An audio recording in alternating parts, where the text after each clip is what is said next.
আপোনালোকে চাই আছে IPL 2025ৰ পইণ্টছ টেবুল। এই পইণ্টছ টেবুলখন লাষ্ট আপডেট কৰা হৈছে 31 মাৰ্চ তাৰিখে।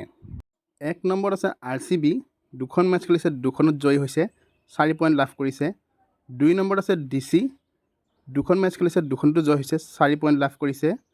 3 নম্বৰত আছে LSG, লক্ষ্ণৌ ছুপাৰ জায়াণ্টছ, দুখন মেচ খেলিছে, এখনত জয় হৈছে, এখনত হাৰিছে, 2 পইণ্ট লাভ কৰিছে। 4 নম্বৰত আছে গুজৰাট টাইটেন্স, দুখন মেচ খেলিছে, এখনত জয় হৈছে, এখনত হাৰিছে, 2 পইণ্ট লাভ কৰিছে। 5 নম্বৰত আছে পাঞ্জাৱ কিংছ, এখন মেচ খেলিছে, এখনত জয় হৈছে, 2 পইণ্ট লাভ কৰিছে।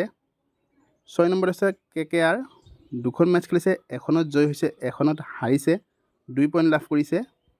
7 নম্বৰত আছে চেন্নাই ছুপাৰ কিংছ, তিনিখন মেচ খেলিছে, এখনত জয় হৈছে, দুখনত হাৰিছে, 2 পইণ্ট লাভ কৰিছে।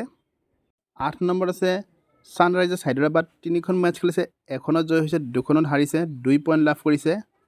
9 নম্বৰত আছে ৰাজস্থান ৰয়েলছ, তিনিখন মেচ খেলিছে, এখনত জয় হৈছে, দুখনত হাৰিছে, 2 পইণ্ট লাভ কৰিছে। আৰু 10 নম্বৰত আছে মুম্বাই ইণ্ডিয়ানছ, দুখন মেচ খেলিছে, দুখনতো হাৰিছে। এই পইণ্টছ টেবুলখন লাষ্ট আপডেট কৰা হৈছে 31 মাৰ্চ তাৰিখে। ভিডিঅ'টো ভাল লাগিলে সকলোৱে লাইক শ্বেয়াৰ কৰি দিব, লগতে চেনেলটো ছাবস্ক্ৰাইব কৰি দিব। ধন্যবাদ।